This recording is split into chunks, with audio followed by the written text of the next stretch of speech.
which stands, one nation, under God, indivisible, with liberty and justice for all.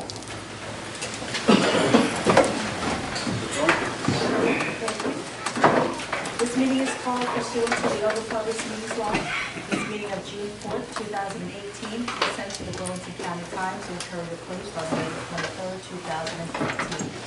Most on the bulletin board of Town Hall, it has remained continuously posted as required notices under statute. In addition, a copy of the notice of police and high school in color and is on file in the office of the municipal clerk. Roll call, Ms. Brown. Here. Mr. Franson. Here. Mr. Lee. Here. Mr. Yates. Here. Mayor Barton. Present. I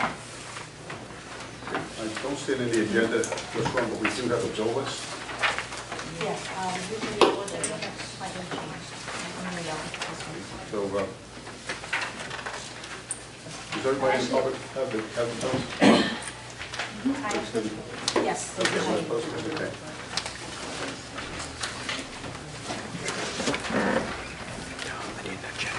I had added that under resolution 67. You voted it out of order, that's fine. It's not on the agenda, but I'm going to open it up to the public for agenda items only. If you have any comments on agenda items only, please come forward, state your name and address.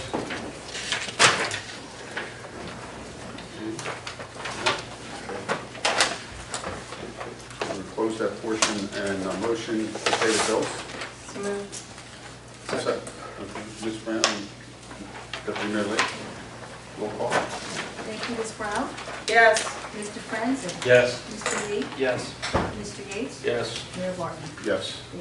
Okay, resolution 2018-63, renewal plenary retail distribution license for Murphy's in the Pines LLC. Could I have a motion? So moved. Second. Mr. Franzen. Did you get that, LaShawn? Yes. Roll call. Ms. Brown. Yes. Mr. Franzen. Yes. Mr. Lee. Yes. Mr. Yates. Yes. Mayor Barton. Yes. Okay, before we do resolution 2018-64, we have a subcommittee that did look at the chief financial officer, which was Deputy Mayor Lee and Committeewoman Brown. Would you like to report and make a recommendation to the committee? Actually, I did interview 2 of the 3 qualified candidates, and at this point, I would actually like to withdraw the appointment tonight and ask to go out and re-advertise To re-advertise. Okay. with the committees. Okay. Mr. Henry is retiring June 29th. But as my understanding, there's a temporary service that we can use to fill the vacancy until we can fill. Okay. I'm not comfortable with only having a pool of 2, and I think we should re-advertise and see if we can't get some more. In the spirit of full disclosure, there were 19 applicants, but there were 2 or 3. There were 3 specifically that we reviewed. Kim had done the interviewing, and we discussed the discussions and also the resumes. But I think you've got to be specific about which service, because there's a couple of them that are out there, I believe. I'm sorry? There's a specific service, if that's the avenue you want to try. Well, I know the service I want to do is just for a temporary service, but I want to actually re-advertise for the actual appointment. Okay. Doug, are you familiar with how we could get a temporary CFO? Or Peter? There's a couple professional services out there, Jersey Professionals.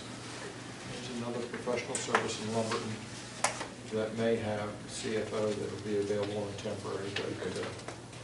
So if we were to re-advertise and go through this process again, Kim, we're looking at 90 days, 3 months? Well, potentially, but I think if we advertise and try to get it back, say by the end of June, potentially we could appoint in July, pending. I mean, the problem is what happened was a lot of resumes came in through ZipRecruiter, and they didn't have the certification they needed. So right away, you have to discount them, because without the certification, they can't hold the position.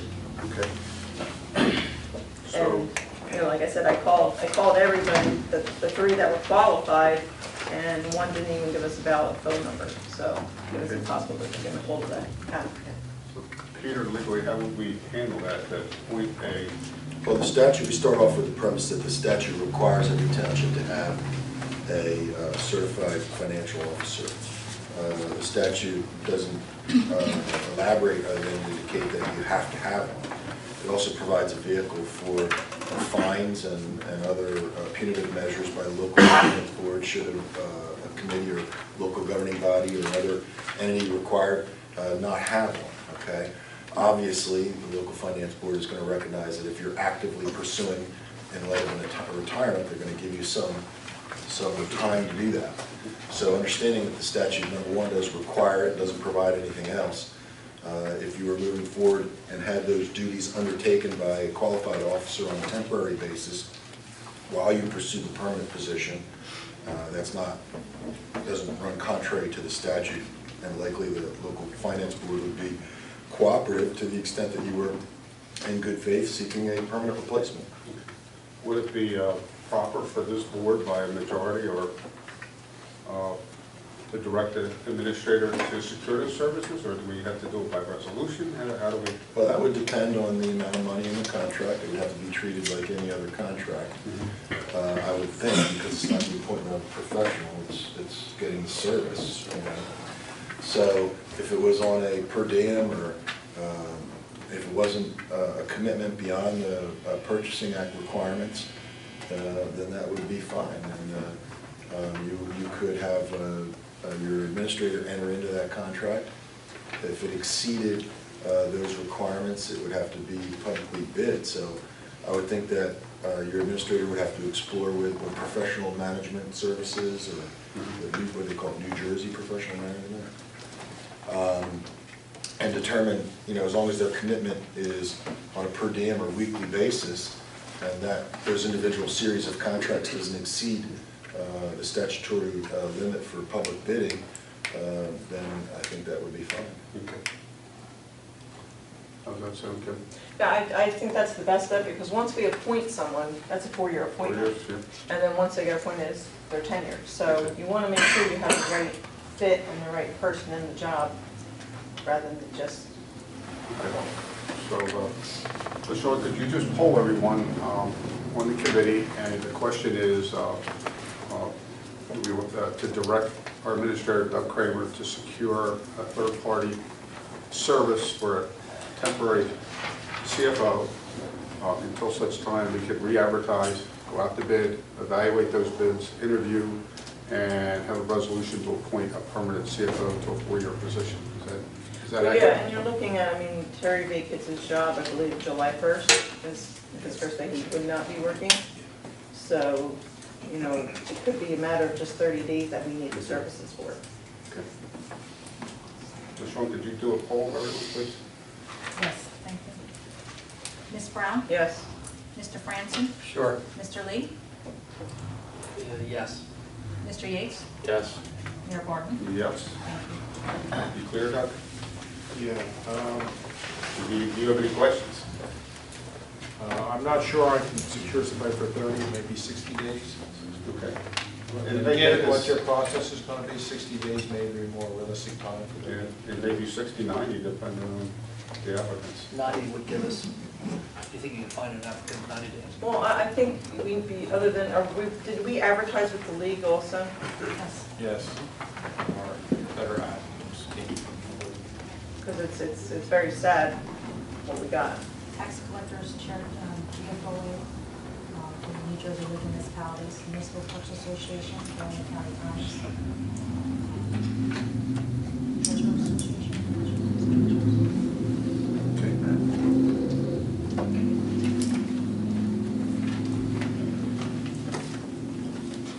Okay, closed discussion on resolution 2018-64. Resolution 2018-65, appointment of public safety director, Deputy Mayor Lee and Committeeman Yates for our subcommittee. Would you like to report? we can do that. It's been a long process in terms of finding applicants. We had 15 very good applicants, and my question I'll put back to the committee is, do we want to, being this is a personnel matter, do we want to discuss this in executive session before making the appointment?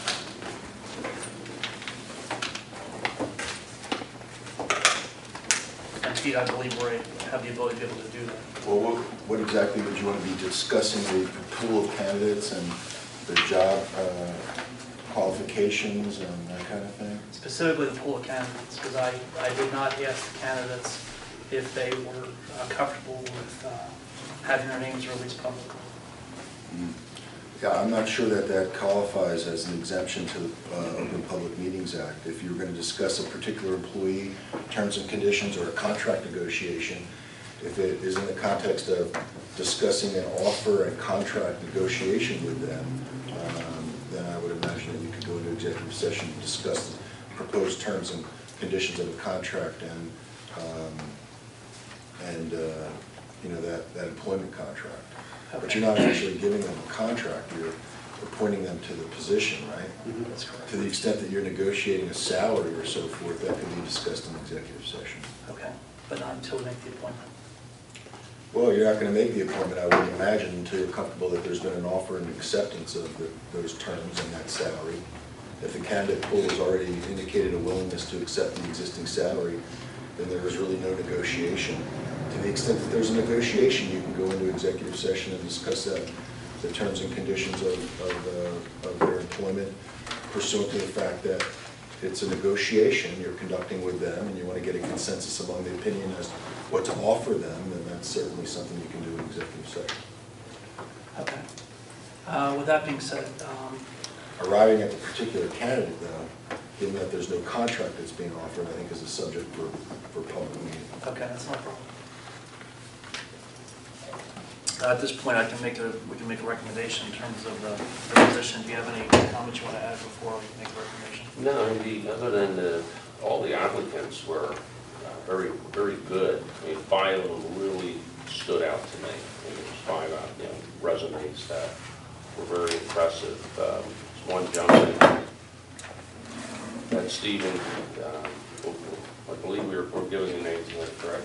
I'm sorry? We are giving the name tonight? Yep. Okay. Like I said, Stephen will be giving the name, but this one gentleman's resume really stood out.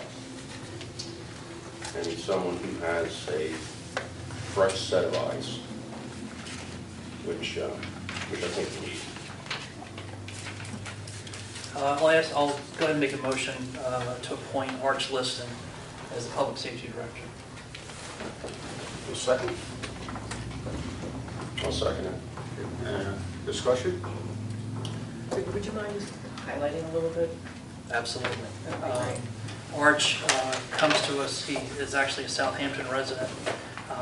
He has worked everywhere from Johnstown, Pennsylvania to, he's a former chief of Mount Holly Police Department. He was a business administrator, public safety director in the city of Atlantic City, Galloway Township, Hoboken, Bridgeton, and as I said, Mount Holly. The thing that was really difficult for us in making the selection was that we had a lot of very good candidates from within Tabernacle. And it was our feeling collectively that, as Joe had said, we need a fresh pair of eyes.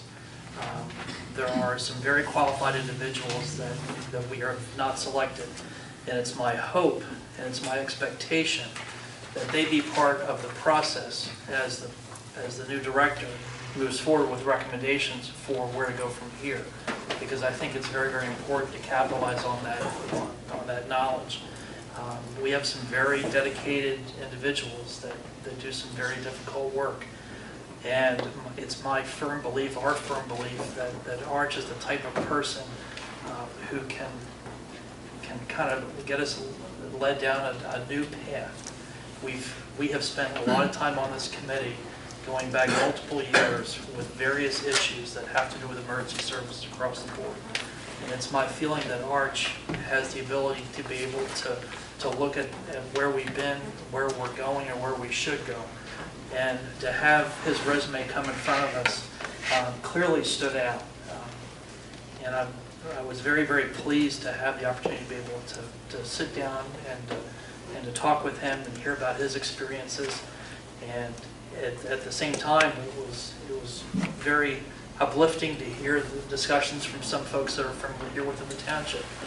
But as Joe said, I think we need a fresh start with a fresh set of eyes and someone that doesn't have any kind of a connection whatsoever to any of the existing organizations that we have that work in emergency services, regardless of whether it's squad, fire company, CERT, whatever it is. So that's why we have made this recommendation at this time. What I'm looking forward to is, I'm going to reiterate, a fresh set of eyes. What I'm looking forward to is someone who's going to be able to make recommendations to this board that these are the needs of the township. This is currently what we have. Maybe we need more. But like I said, I'm looking forward to what Arch gives us. I look at this as a, the Phillies got Cliff Lee a couple years ago. This is kind of the Cliff Lee of public safety, in my opinion. I'll just read what he did in Atlantic City. He was the chief operating officer administrating the budget, $261 million, oversight of 1,500 full and part-time employees, reduced the budget by over $13 million in year one, worked as team member with the emergency manager appointed by the governor, along with the state monitor and recovery team from Ernst & Young, act as a public safety director with oversight of police and fire divisions, and appointed as emergency management coordinator for the city. He came into Atlantic City at a time where they were certainly going through some turmoil. But to have a person of his caliber, I think, is going to be very beneficial for our community, and he's right next door. I like the fact that, as Joe said, you look at this as a fresh start with new eyes and all that kind of stuff, and I'm glad that you went through that process. I think that was important to me and probably to everyone else that we see that. I'm really happy that you did that. And I looked over these resumes the other day, just to kind of go through them, and his did jump. You're right, it jumps at you. He has a lot of nice educational stuff in his background, plus the practical experience of working in bigger environments. I'm surprised that he would take a small tabernacle job, but that's to our benefit, I'm sure. So good job, you guys did a nice job putting that together. I will tell you that this process started several months ago in terms of when we advertised for this, and I really want to publicly thank the candidates and their patience in terms of being flexible with time and time in interviewing, and the patience in terms of where we were going with this position. But I will tell you that the individuals that we sat down with, all very, very good conversations, and I'm hopeful that those individuals that we sat with will be part of the process moving forward. Because this only gets done if we work collectively as a unit, and I think Arch is the guy to lead the I truly believe with their backgrounds, I truly believe they will be involved. I think so too. Any further discussion? Roll call, Sean? Ms. Brown? Yes. Mr. Franzen? Yes. Mr. Lee? Yes. Mr. Yates? Yes. Mayor Barton? Yes. Okay, Resolution 2018-66, approved budget amendment. Public hearing date will be June 25th, 2018 at 7:30 p.m. And presented by our clerk in front of you is an agenda for one item on the budget, which is the aid to volunteer ambulance. And there's an A, B, and a C. There's $12,000, there's $22,000, and there's a blank amount. If someone would like to make a motion, in a second we can have a discussion.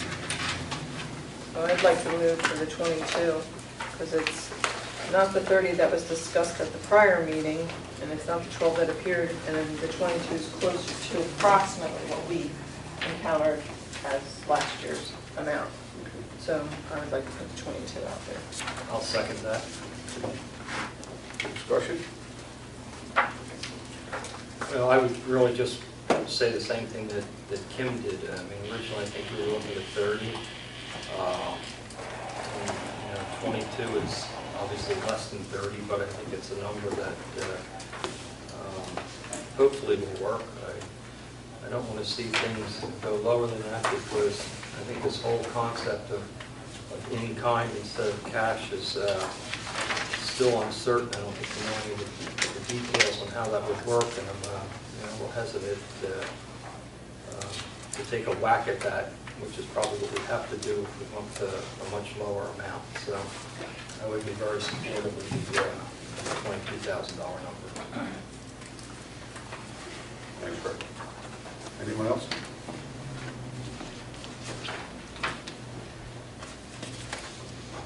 Okay, no further discussion and roll call? Ms. Brown? Yes. Mr. Franzen? Yes. Mr. Lee? No. Mr. Yates? No. Mayor Barton? No. Like to have another motion. Make a motion for 12,000. I'll second. Discussion? Yeah, I just think we had a number appear on the last agenda that was not discussed. It came out of nowhere. I think we're going under what we actually expended the year prior, and if there's a shortfall, we're going to have to make it up and not budgeting it for it is a good idea. At least with 22,000, if you're not spending it all, you're getting it back. Well, my question, Ken, is that there's been a couple of years where we gave the squad 30,000, and they said they didn't need it.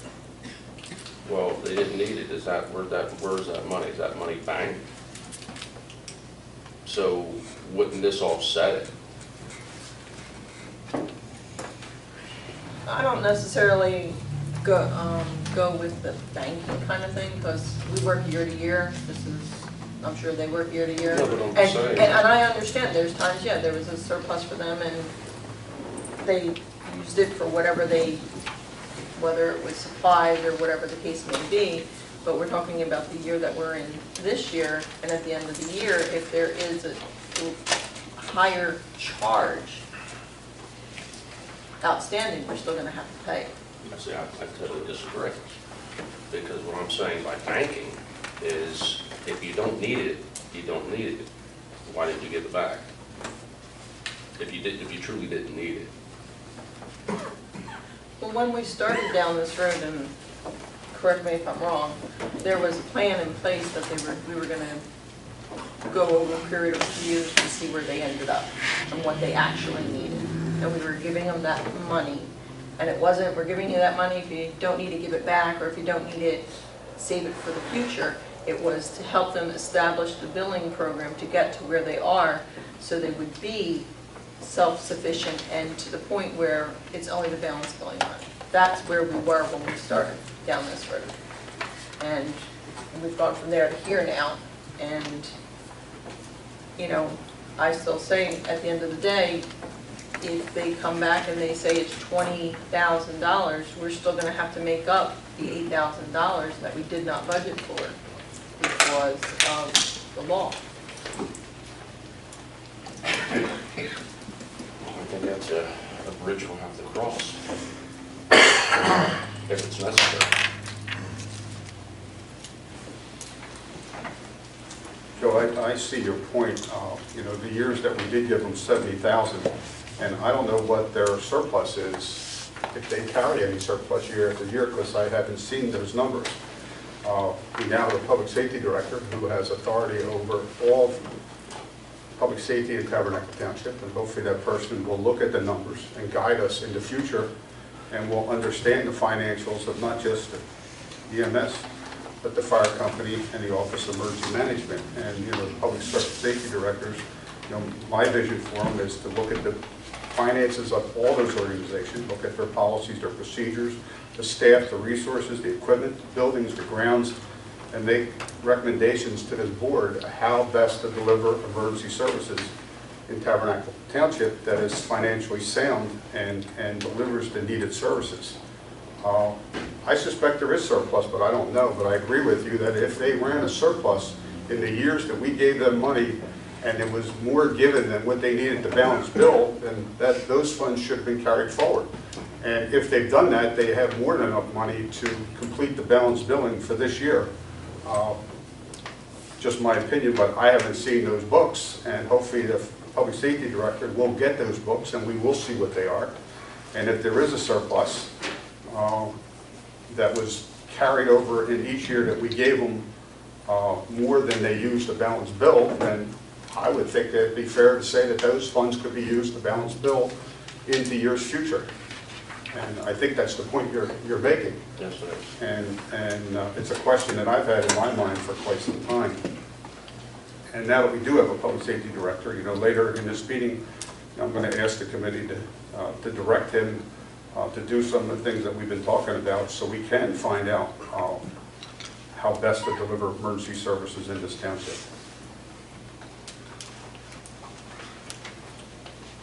Mayor, I guess qualification. Sure. For administrative standpoint. Are you saying that you're going to put 12 in the budget, and if we have a total of 26 or 27,000 at the end of the year, I'm to find that in the budget to pay that? Or are you telling me that we're only going to pay the 12,000 for whatever period of time, that covers it, and you wish the squad to balance bill the residents from this time forward? Yeah, what I'm saying is that the 12,000 should carry the balance to not send any bills up to this month. They have other options. They can look at their books and tell us, did they carry a surplus for those years? And if they did, from what we gave them, for the year we gave them $70,000, did they have $35,000 in surplus that year? If so, why is that money carried forward? And it could be carried forward to 2018, where it'll be their decision on whether they want to bill or if they want to go back to the OIG and get an opinion. But what I'm hearing is $12,000 is the number. So you're not going to, I'm not going to in November transfer funds to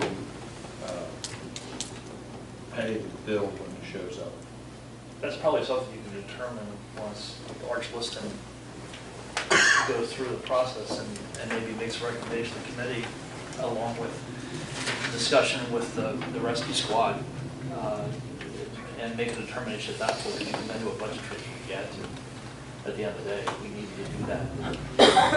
Budget transfer. Would you, short answer to your question. Would you consider putting some of this difference in this money in unexpected expenses so I could have somewhere to draw from? I didn't make the motion and second it. Excuse me? Would you repeat that? You need somebody to make that motion? The motion, but what you're cutting from this, we're at a zero increase no matter which way you go. It's instead of putting it, using this surplus to put it in unanticipated expenses, that difference, so I have somewhere to go get it if you change your mind or Art. We can do that anyway in November. Yeah, but I don't have that money in the account right now. I have to be able to take it from somewhere. Oh, I see what you're saying. So the question, if I understand it correctly, is that we're 22,000 with 10,000 going into reserve, Additional reserve. industrial reserve to be used at a later date as determined. But that increases your overall budget number, correct? It keeps the budget number below what we had for zero, because at 30,000 you were at a zero tax increase. What it changes is the amount of money that you're using as surplus. So it's a matter of whether we want to hold surplus.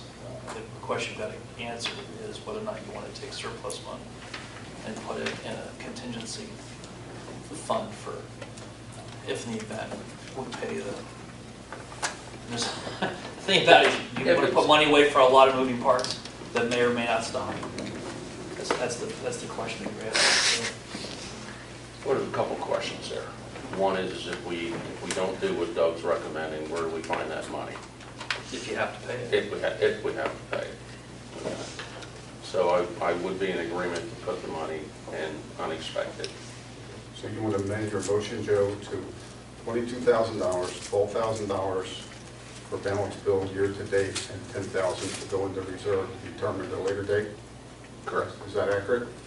So, is that what you're looking for? That'll, Can we have a second for that? Second? Yeah, I just want to think this through for a second. Pete has talked often about about contributions and in-kind contributions and what the various aspects of support we've given emergency services, whether that constitutes as a contribution that's legitimate. I think a lot of things. One of the things we should have done collectively as a committee is made it very clear to the administrator and Terry early on what our intentions were. I never wanted any part of the tax increase. And it wasn't until we sat down here and went through the budget document where I saw a tax increase and these numbers were on the budget. And I said, absolutely not a tax increase. It's preposterous. But we have to have a tax increase. For as many tax increases we've had over the last couple of years, why we need another tax increase to build surplus? It's ludicrous. And all we're doing is essentially taking more money out of surplus to have in an emergencies fund in case we have to pay the balance bill. I'm not feeling real warm and fuzzy about it, but I will say this. In order to be able to get that done, it's got to be a budget transfer anyway. So, okay, so we take out, what was the amount you wanted to move though? $10,000. Okay, so for $10,000, yeah, I'll take the insurance policy. But I think it's important to get a clear understanding about what in-kind contributions are. And there's always been a lot of gray areas with that. We've heard a lot of different opinions about what it is, but I think there needs to be a second opinion about what a contribution is, because there's an awful lot of assets that we support to do the building. And that's just one piece of it, but I'll modify my second. Okay. So we have a motion and a second. LaShawn, can you do a roll call, please? Ms. Brown? No. Mr. Francis? No. Mr. Lee? Yes. Mr. Yates? Yes. Mayor Barton? Yes. Okay. Resolution 2018-67, authorizing the municipal tax collector to prepare and mail estimated tax bills. Motion? So moved. Second. Second by Brown? Yes. Yeah. Any discussion required? Roll call? Thank you. Ms. Brown?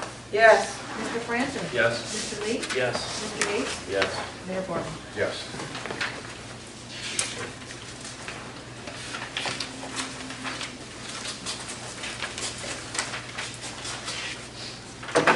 Well, I don't see it listed here, but I think I'd like to have a professional report at this time, and then we'll do public comment afterwards. Mr. Henry, you have anything to report? June 29th is coming soon. Done. So we have you for one more meeting, and we'll thank you appropriately at that meeting, Terry. Okay. We are working with Dan and working with Peter's office on the sale of properties, and we should have a recommendation at the regular June meeting. Good, thank you. Doug, you want to give us an update on Carranza? We are working with District 8 and District 9's office and providing them with the information they've requested.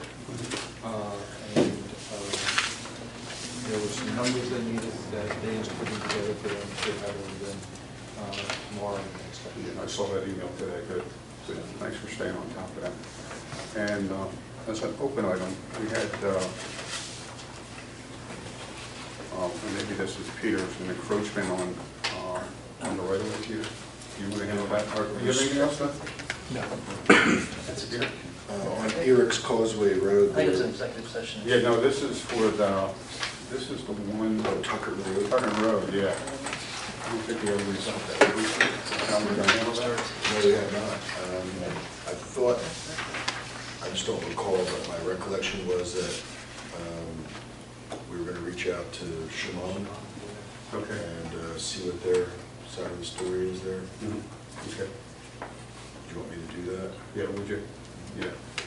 And, yeah, I just don't want to leave it hanging out there, Yeah. since it was brought to our attention and it's a public right away. Sean, do you have anything? Tomorrow morning, we have the elections, Yes. so we're gonna get up bright and early. Polls open at 6, close at 8 o'clock. So I'm ready to go.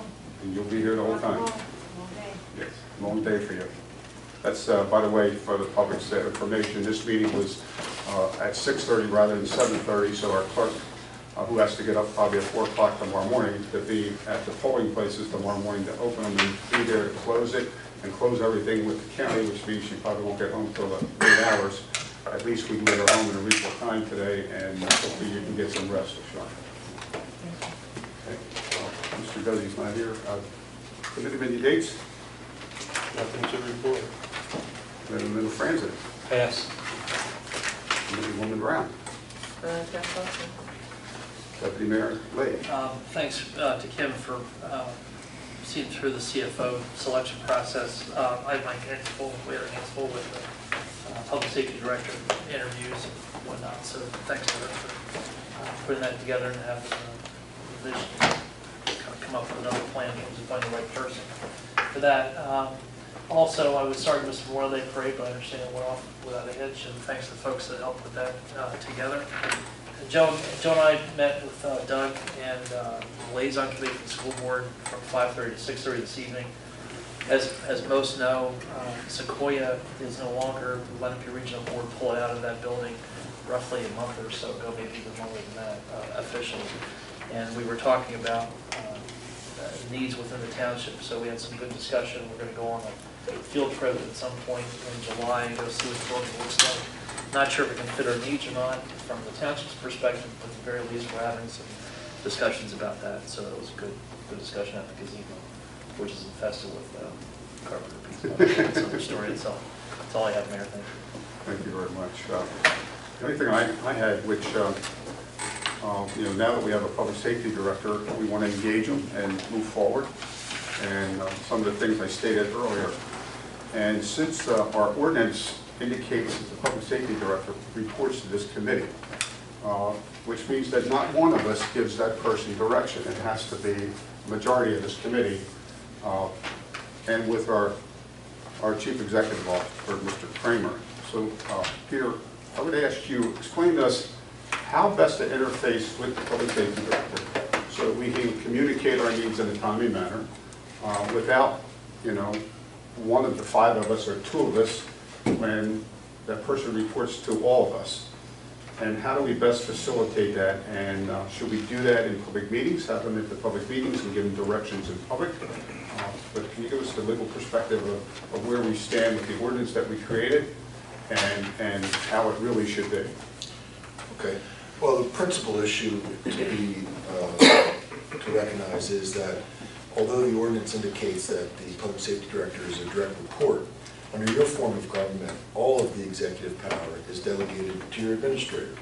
So Mr. Kramer is the township's executive officer and delegates and is the recipient of and delegates all of your executive authority. So although we contemplated that the public safety director would report to the committee, ultimately his management, his direction, his supervision comes from your executive officer, your administrator, Doug. That being said, that doesn't mean that the committee can't play a hands-on role in determining how that person is operating, because ultimately even the administrator reports to the committee. So first and foremost, you don't have the ability to direct him, except him or her, as the case might be, except through Doug. Okay. However, that does not mean that at public meetings you can't have that person report, talk about the issues, the decisions that are being made, and then explain your preferences as a committee to your administrator and the public safety director simultaneously. So if you wanted to be involved in those decision-making processes, the decisions that are being made by Doug and your public safety director, then the way to do that is constant communication and coordination with the committee, but understand at all times that ultimately the executive authority is vested in the administrator. Okay. Doug, did you want to expand on that, or is your understanding is good? My understanding is I work under the direction of the committee, and you as a group, or as a majority of the group, set the course for my actions, and we try to keep them the same as they did before. And if you want more direct interaction with the public safety director, we can find an avenue to make that work. Okay. Great. So, what I'd like to do at this time, so that the public safety director does hit the ground and is running, as you know, he needs an office. He needs access to all public safety facilities, police, fire, EMS, rescue. Of course, we're going to have to get a badge because he is going to be an employee of the township. And I would ask this committee, to direct Doug to facilitate that, to help him get the financials that he needs from EMS, rescue, fire, OEM, their policies, procedures, their staff, their resources, their equipment, the buildings, the grounds, so that he can make a recommendation back to this board on how best to deliver emergency services. But also, more importantly, we've had some, I'll call them, disputes between various organizations. And Doug and I have talked about this, about Doug and I being a fact-finding board. And what I would like to do is have that public safety director be the lead of that fact-finding board and bring in who he needs to sit on that board and interview and take grievances from either side and listen to the other side and make recommendations of how we can have better continuity between all of our organizations so we better serve the township of Tabernacle. We got a lot of resources and we got a lot of energized people that want to serve, but there's a process and a policy of how to do that. And that's as you heard me say at many meetings. We're looking for someone that has that understanding and has that expertise and can educate us as the board and you, Doug, also. So if the board's okay with that, that's the direction. And then in the future, Doug, since I'm only one of 5. So as you just recognized, if we're going to direct the public safety director through you, what our needs and wishes are, it should be a majority of this board. And in the future, I will ask that person to be at our public meetings so that we can be as transparent as possible and move things forward in Tabernacle Township. So is everyone on the committee okay with that or take exception to that? Okay, I see a lot of yeses, Doug, and what I'll do is I'll schedule a meeting with him and you and I. Okay. I know we're usually scheduled on Wednesdays. I'll see if he's available tomorrow. I don't know. If not, we'll get him in here as soon as possible. Okay. Okay. That's all I had, but our emergency management coordinator is here. Do you have anything to report, Mr. Sundberg? Yeah. And you can report on the Memorial Day Parade and tell us how your first event went. And I see your mentor sitting next to you there. Please, this be a short. It will be. Oh, thanks, Steve. Appreciate your support. The Memorial Day Parade as Can you announce who you are, please? What's that? Can you announce who you are Oh, for the record? Bob Sunbury, Emergency Management Coordinator. Thank you. Oh, okay. I got the fine. See, the microphone's up here, Bob, so that's. Oh, fine. That's for LaShawn's benefit. Well, we got the badge today, so I think I'm official now. So we have Come our around this first. way. This way. You're addressing us, Okay. not them. Okay, thank you, sir. So we had our first Memorial Day Parade event. First one, everything went very smoothly. It was a great event. Everybody worked very well together. So in terms of news, I met with Holy Eucharist regarding the Pine Barrens Festival today, this morning with Jim Bond, and I utilized the framework in the proposed ordinance for our planning purposes. And that framework proved valuable, and as we went through it, we came up with some suggestions for improvements in terms of their existing plans, but pretty much everything's run fine for the past few years. So Jim Bond was who I met with. He found it to be a valuable process.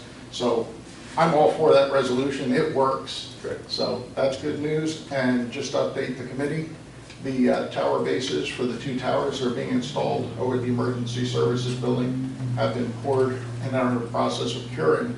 So it takes a couple weeks, up to 30 days for that to cure, and then we'll have the 2 radio towers.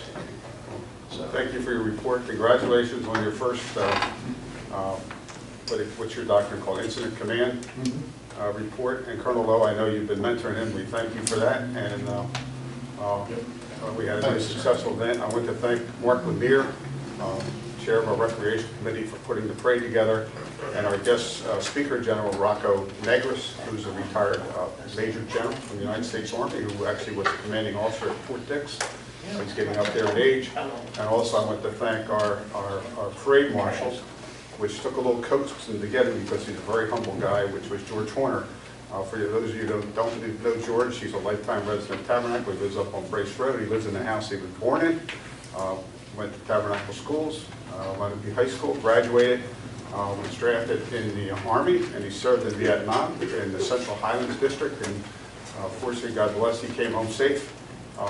A man of very few words, but he's been a farmhand and a farm worker in Tabernacle for over 55 years. And he still works for the Russo family, which he started at as a child.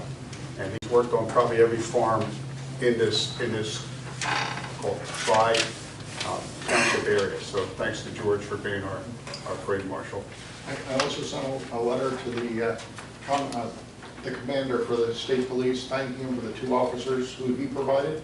He did an excellent job of community support and interacting and helping out with the intersection and leading the parade. Good. Thank you. Thanks.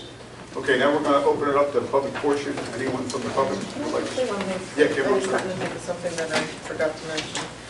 I wanted to know if the committee could look into actually getting a device that someone could call into a meeting, as the committee is aware. We could do that, Kim. In my employment, I've managed many projects with hundreds of people, and from time to time, people do have to call in because of where they are. The problem I have with it is, and I did call into one of our meetings, is when that person tries to work back and forth and speak and tries to be a participant, it's very, very difficult, and things have to be repeated, and it extends the meeting. I would be in favor if someone couldn't come to a meeting and they wanted to listen and just to listen, but not participate. And then I also have the concern that, we're elected to be here for the meetings, and what would happen if everybody decided we wanted to just call into a meeting? And so that's my personal opinion on it. We could get the device, but I would be in favor of whoever is going to call into a meeting wouldn't be an active participant, but would be listening to the meeting as a matter of information. But we got others that may have other opinions and how we could proceed on that.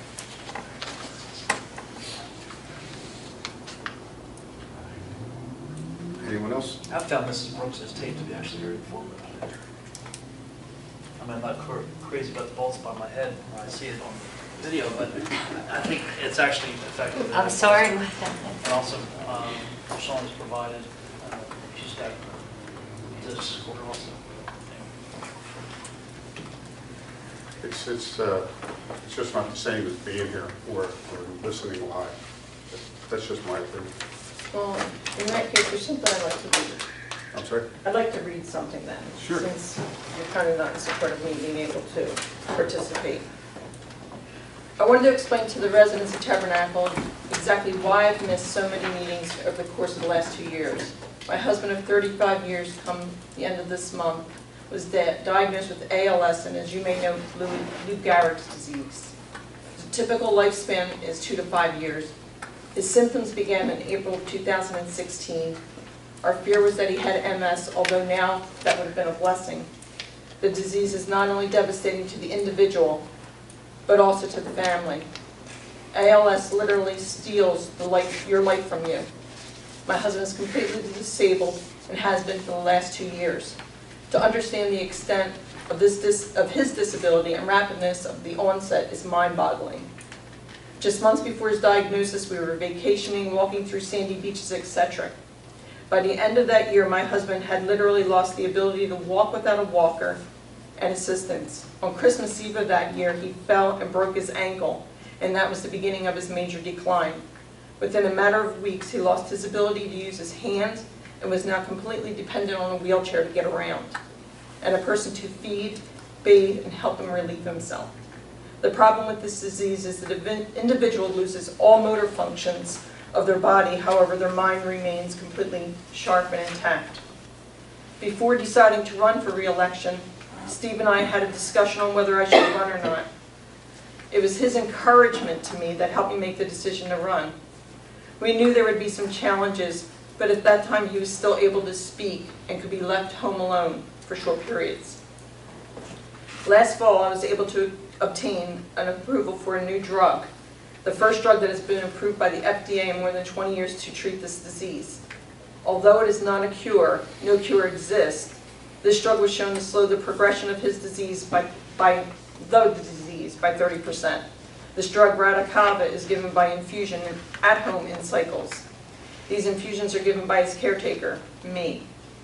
He is on a machine to assist with his breathing 75% of the time.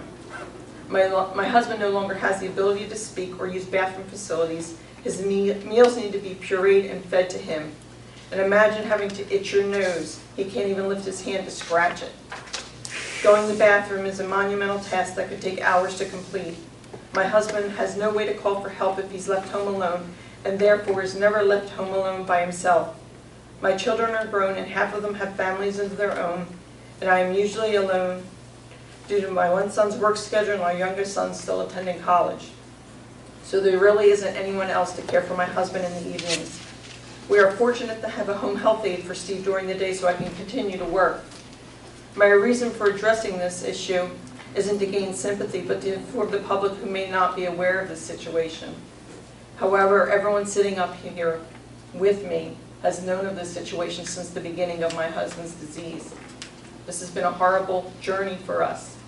And as I sit here this evening, my husband is still in the hospital. He has been for the last 2 weeks. When I needed to miss a meeting to care for my husband, I always informed the mayor of my need to miss the meeting. And I always received a reply, Kim, I completely understand. You and my family are in my prayers. Under normal circumstances, I would call in for a meeting. However, last year, after a resident complained that they could not hear me on the phone, I was informed that I would no longer be able to phone in to meetings, and therefore my only other option was to not attend. It has recently come to my attention that, this has been something that came up at the last agenda, that they've been looking into my seat being vacated. And I honestly can't believe that the mayor, along with the rest of the committee, would be so heartless to try to do this in my position of my husband, caring for my husband who is completely disabled and terminally ill. I thought I knew the people that I sit here, but apparently I do not. One would think before you approach the township attorney requesting such advice, you would first ask me, how can I help you? I'm normally a completely private person, however, I could not sit idly by while this was going on. This actions leave me speechless. Everyone sitting up here know my husband and know how he led a very physical life. He was an auto body technician since high school, and when he became disabled, we lost 75% of our household income. I did not change my mind on my salary waiver. I continue to waive my salary as I have been for the past several years. I'm a firm believer in community service and volunteerism. I can only hope and pray that the people behind this to make me go away. And it may not be because it all of a sudden became just for your FYI, try to make the meeting. I understand that got changed in the last memo. But even with me requesting tonight to be able to phone in, it still goes unanswered. The easiest thing I could do is to walk away from my position. However, my husband would feel as though he was taking something else away from me that I love to do. I'm in my 19th year of service to our community. He feels bad that he has caused me to miss meetings. He knows that he has limited time left and wants me to continue to serve our community even after he is gone. And I'm sorry to go on, but this is just very disturbing that I cannot call in for a meeting when I have to care for him. And the reason I'm able to attend this meeting and the last meeting was because my husband was hospitalized. I literally go up here, I will leave here tonight, go to the hospital, and spend the night until the morning when I get up and drive back to Tabernacle to go to work. So I just wish the committee would rethink the ability to allow someone to call into a meeting, considering I'm not doing this because I'm on vacation. I'm not doing this because I saw a better option. I'm doing this because I'm caring for my husband who's dying. Thank you, Kim. And I'd like to respond to that. No one that I know of on this committee has ever entertained removing you from this committee for lack of attendance. Well, I beg to differ because you asked the attorney for an Okay, opinion well- on how to remove me with the state statute because of my attendance. And that No, was, it was not because, it was never mentioned about anyone's attendance. And what I did at the last meeting, I wrongly had scheduled in executive session an opportunity to talk to all the committee about attendance. Since then, this Thursday, I sent a communication out, and I'll read it. And it was addressed to Peter, our attorney, LaShawn, our clerk, and to all the committee members, which is what my goal was for the last meeting. The last meeting, which unfortunately I was ill and wasn't able to attend. So my address to Peter is, as the mayor, it is my responsibility to ensure we have a quorum at our committee meetings and the best attendance possible by all members of the committee. As a point of information, I would like to remind and/or make all the committee members aware of the state statute on attendance. Can you please reply to all with the state statute and any opinion you feel is necessary on this subject? And then to LaShawn, I said, LaShawn, can you please prepare a spreadsheet listing the attendance of all committee persons for the years 2015, 16, 17, and 18 year to date, and include this communication, Pete's reply, and your spreadsheet with each committee member's Friday packet. And then to committee members, I say, for our May 21st meeting, not wanting to discuss attendance in public, I listed the subject under executive session. My goal was to encourage all committee members to attend as many meetings as possible, have our attorney review the state statute on attendance, and distribute a spreadsheet showing all of our attendance. After a discussion with our attorney, I have since learned my action plan and goal does not qualify for discussion under executive session. This leaves me with two options: discuss this subject in public during our committee meeting, or send this communication and our attorney and clerk's replies via email. And I said, and it should have been in your Friday packet. As stated, my goal is to make us all aware of the statute, our attendance record, and encourage all of us to improve our attendance as much as possible. Tuesday is primary election day, and our clerk is required to be out of the office Tuesday morning. As a courtesy to our clerk, Monday's meeting begins at 6:30. Have a nice weekend. Sincerely, Joseph W. Barton, Tabernacle Township Committee. That was my goal, and that's what I had hoped to do at the last meeting that I wasn't at under executive session, because I didn't want a discussion in public. And Kim, as you know, if we wanted to remove you, and none of us did, and we never discussed that, there was an opportunity, but we don't want to go there. We all have expressed our feelings and how heavy our hearts are for what's going on with your husband. We know what a burden that is. And, but again, my goal was to improve attendance for all of us. And so I addressed it to all of us, not any one person in particular. well, given the situation and given my conversation, I mean, I immediately called the attorney to ask him what was going on. And it was in the context that with my absenteeism, and he was asked to look into the statute and what the part. So how would you take that if you were me? Ken, what I said is that he contacted me and asked me for what the law was on vacancy. He said that he had some concerns about My absenteeism. He said the entire committee. I said that your name came up in the context of that. He explained that Mr. Yates also had missed some meetings from time to time, and he wanted to know what the law was, and so I responded. So he did mention you and Joe, but he said in the committee as a whole, he wanted to approach this issue and would like to know what the law is. It's an issue that comes up from time to time. It's not an unusual issue that's been raised. It's been raised by this committee over the years. From time to time, that information has been provided. So while you are correct in indicating that he wanted to explore that, it was in the context of the entire committee, and I just wanted to be clear. But you did tell me that my name was specifically mentioned. It was, and was Mr. Yates, and then he said the entire committee.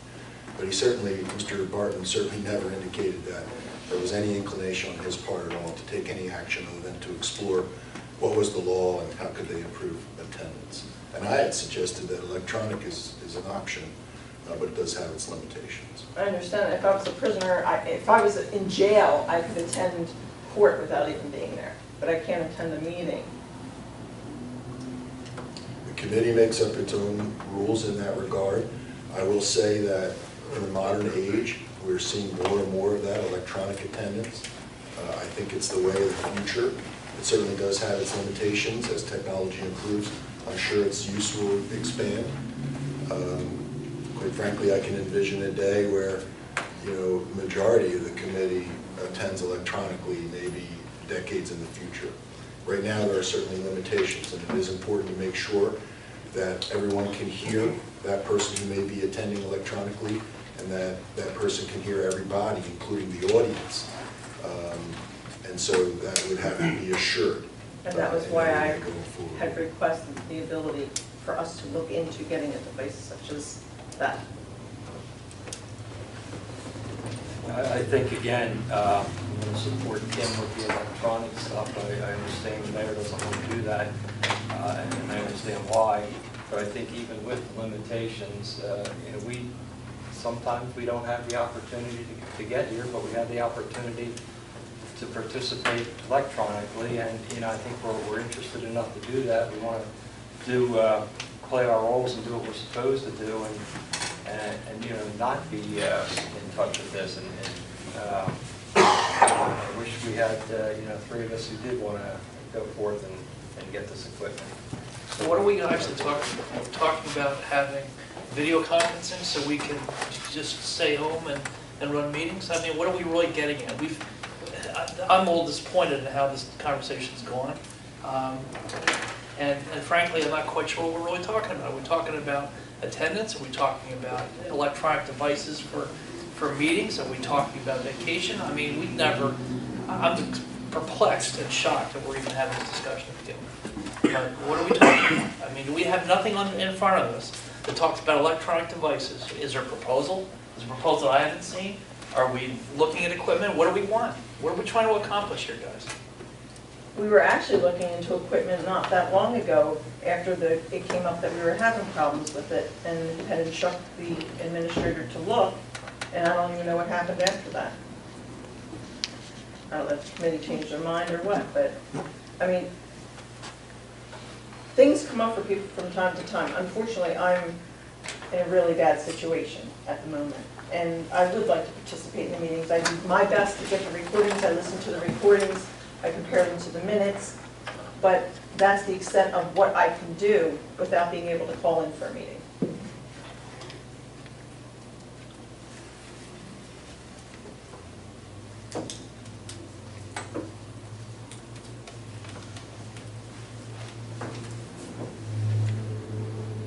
Any further discussion? I mean, is there a willingness to look at video, audio equipment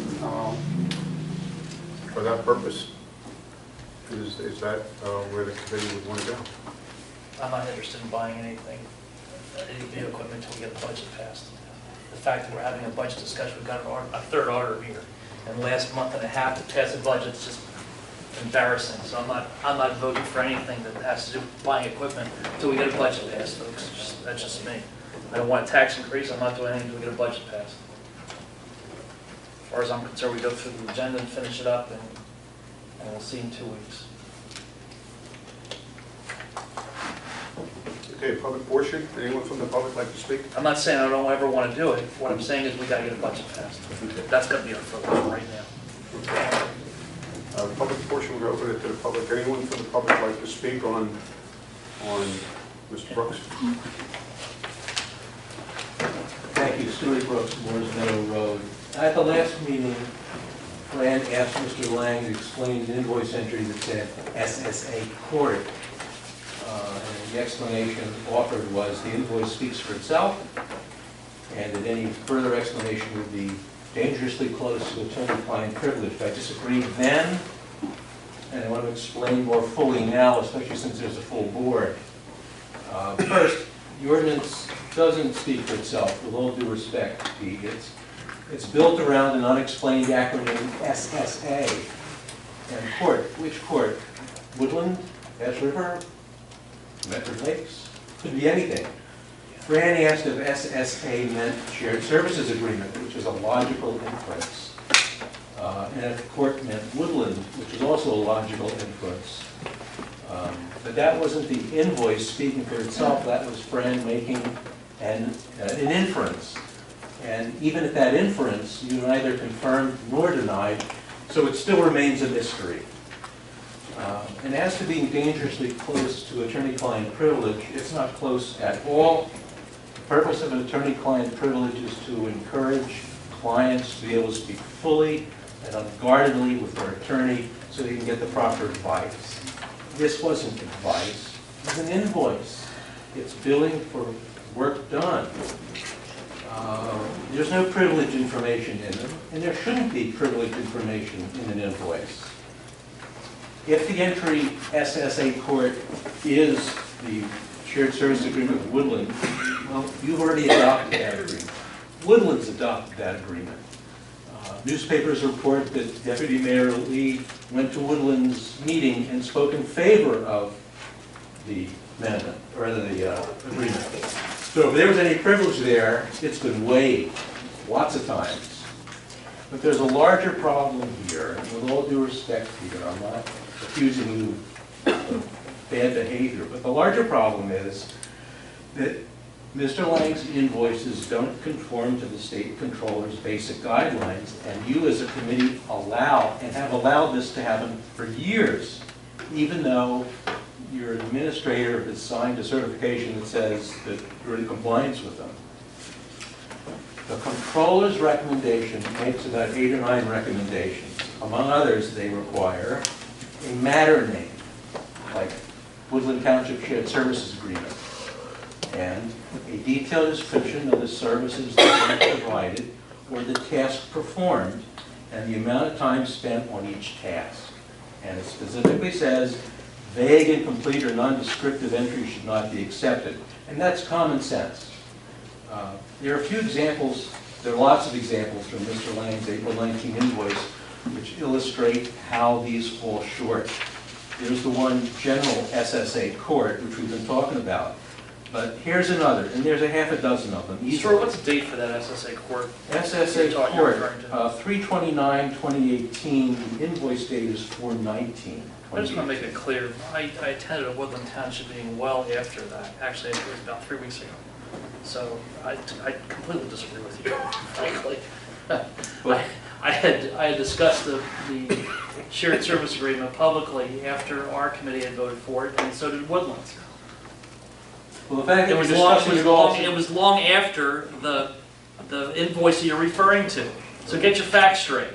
Well, We're already in litigation now. We've got to go into executive session because you've litigated the township for the 3rd time in probably the last 3 years. So get to your point. Let's move on. You got 27 seconds left. I would ask that you give me the same consideration that you give to others who occasionally run over. Under 316 invoice, general, SSA court, abandoned properties, $372. How much is abandoned properties? How much is SSA court? And what was done? The point is, you have no idea about that. It's not on the invoice. Unless you're getting a secondary report that explains those things in detail, Mr. Lee and committee, you have no idea. You can't exercise your fiduciary responsibility. So my question to you, all of you, is, are you getting a second report that provides these details? Or are you winging it and just approving the bills as they come in? I don't expect that you're winging it, because I think you've got more responsibility than that. But I'm disturbed that in the invoices that come from OPA requests from the clerk, none of this detail is there. It's missing. And it seems like it's intentionally missing to obfuscate what's going on. Because I know that Mr. Lang's bills in other townships are far more detailed than what you get in Tabernacle. And I wonder if that's coincidence, instruction, I'm not sure what. But that's the larger problem that I wanted to bring to your attention, and I hope you take action on that.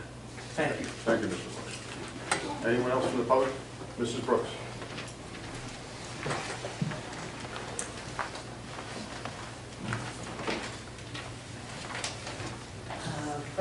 Where's that? Good evening. I'm actually going to talk about a different topic. I've been video recording for over 4 years, and I post these recordings online, as all of you know, in my blog, as well as they show up on YouTube.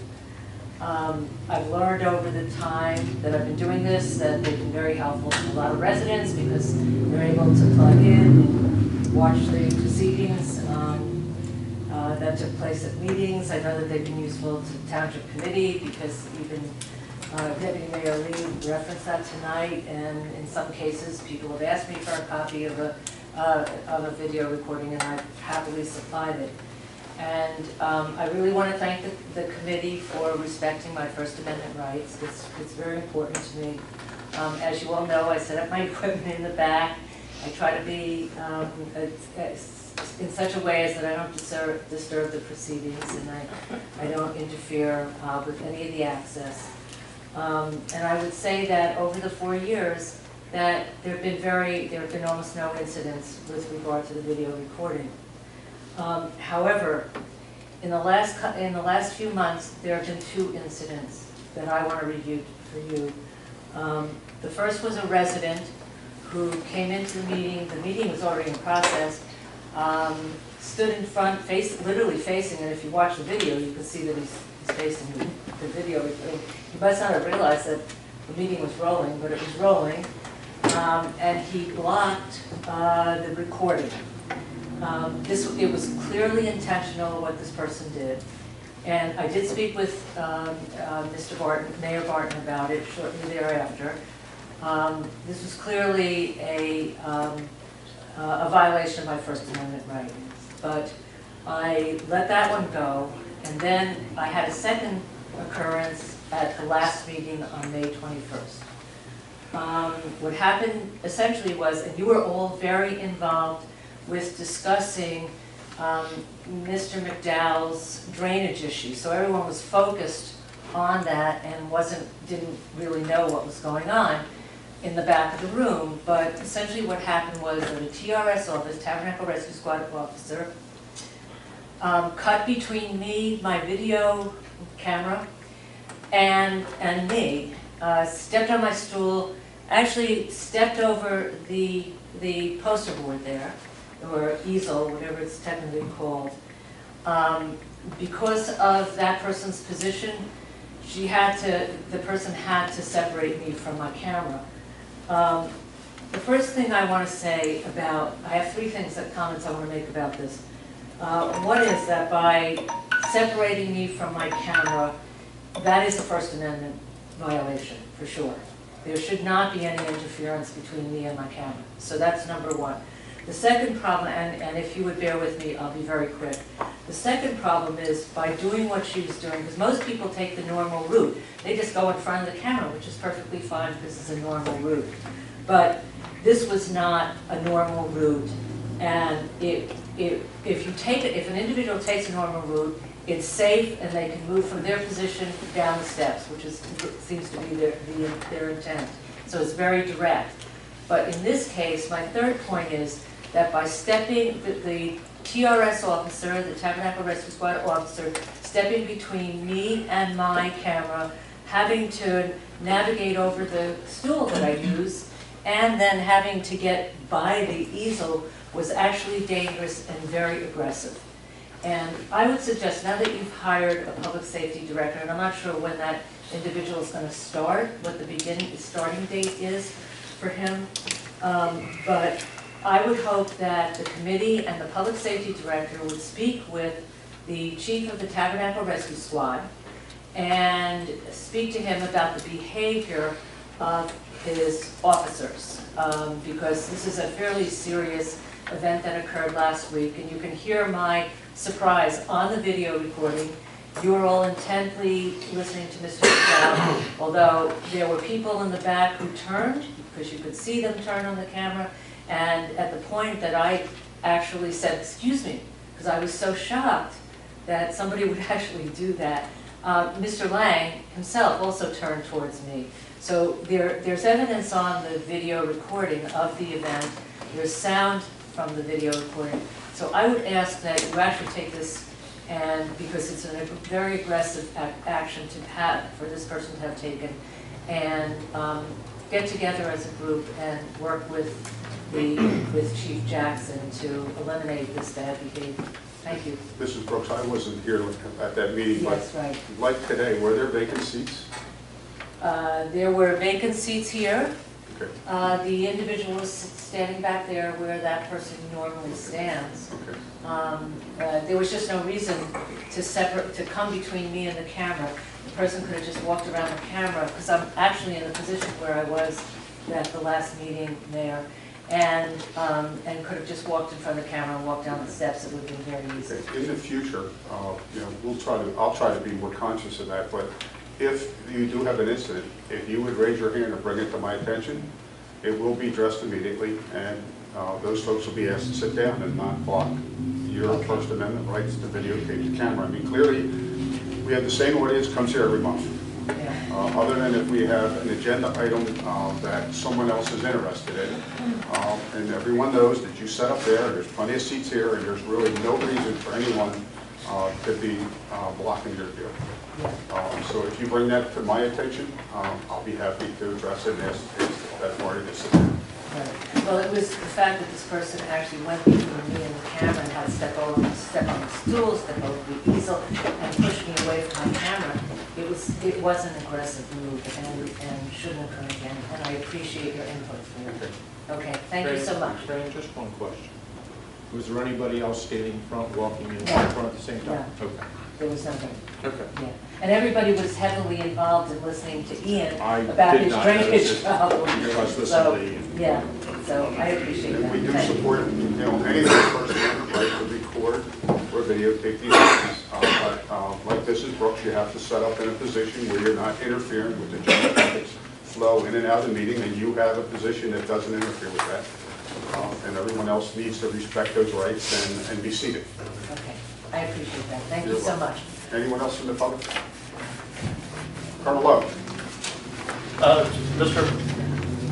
I'm a resident of Tabernacle, and I'm no longer You're still Colonel Lowe, aren't you? Ah. Retired military? William Lowe, 24 Acres Drive, Tabernacle, New Jersey. I started out here with a really simple thing I want to talk about. Since I've been sitting here, my list has gone longer. Mrs. Brown, I do understand. Your courage is incredible. The United States Department of Defense can figure out how to run out of Washington, D.C., what's going on in the sandbox and what's going on in the Pacific. It seems like we ought to be able to figure out how to do electrons here in Tabernacle. Not that difficult. And when she asked that kind of question, somebody like me that has the kind of circumstances, I see the light at the end of the tunnel, and it's training. And I know what you're going through. And to think that we couldn't figure out a way to do that shames me. Part two, and I had that wasn't even on my agenda. Part two was Sequoia. I'm awfully glad to hear that the deputy mayor started talking about Sequoia. We lost the opportunity to have Sequoia used as a public library before. Now's our chance to strike. Sequoia's there. We've been talking about an agreement with the schools and how to do something for the public.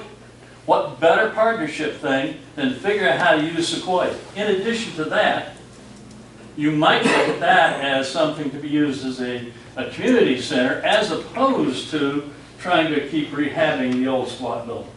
Sequoia could very well be the answer if we can step forward and look forward as opposed to looking back, and we can sit down and talk about positive things. It'd be good to talk about positive things instead of all this bull-talky that we've talked about in public safety and who's going to pay what bills and all that. To talk about something that'd be really cool. Public library. Do something for the residents that is demonstrated. I would be happy to be involved in it. I will give it 1,000 books that I have in my library.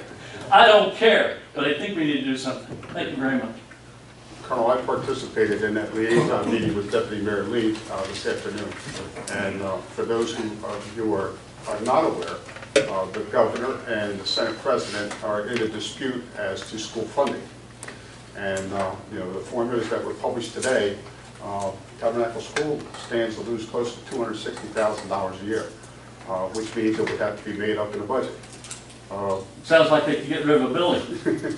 So I just bring that up because it's public knowledge, it's out there, but it's something, we have to think about, because every time the state aid doesn't flow to us, like the gross receipts franchise tax that we no longer receive, that the state keeps to balance the budget, and now if less aid flows to the schools, it's kind of counterproductive. The Senate President is indicating that he does not want to see people leave New Jersey because of property taxes. Well, if the state cuts funding to the schools, we have to make up the difference in property taxes. And if we receive less funding from the state for purposes that were designated to the municipalities, we have to raise property taxes. So it's counterproductive. Well, you already have issues with whether you're going to raise a penny in property tax now, which may or may not have been a valid idea in the first place. Whether or not you want to do something that affects the public safety, or whether you want to talk about lawsuits or whatever, it still comes down to the fact that there's a building, you're talking about the availability of it, a balance between what the school wants to do, talk about we want to need a new town hall or don't need a new town hall, which makes it, is kind of put moot. If you use that as a public library and a community center, that kind of thing, then you reduce the impact on this building. It becomes what it is now, a beautiful building. So there's balances in there, there's no question about it, Mayor. But the fact is, here's an opportunity for us to look at doing something really, really, really positive, as opposed to beating ourselves to death over what we're doing stuff to do something good. Thank you. You're welcome. Anyone else from the public? Okay, close public portion, and Mayor, I have listed with the clerk a executive session for tonight, given the lawsuit that's been filed by the Brooks. I did write the committee and detail the claims, and you touched on some of the law in that regard. I have learned that Judge Bookbinder has scheduled for Thursday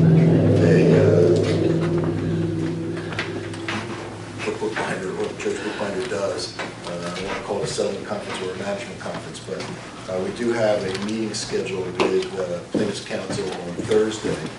So unless the committee has some specific issues or questions or concerns, I think that after that, contact with the court and development of the demands through a discussion with the court and counsel for the plaintiff, subsequent executive session will be much more productive. So I don't need that, but if you want to do it tonight, we can. Otherwise, I'm going to ask for it to be listed at the next meeting after this conference with the judge. and we all received the communication. Joe, are you okay with the information you have at this time? Do you need further information? No. Okay. I mean, if I need further information, I Are can you always okay contact with, Mr. Kim, are Ryan. you okay with the information you have? Okay, so we will not go into executive session. And make a motion. Question, do we need a motion to re-advertise? I know we did a motion to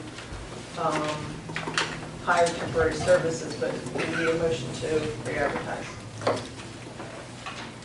You don't technically need a motion. I'm just okay? asking. You just need to tell your administrator and your clerk Make sure that there's no qualms, to because it's 3 weeks till we meet again. and it's a request for qualifications, and it's not going out to bid, you're hiring somebody. So Right, now it's I- a request for qualifications. There's no formal action by the committee necessary.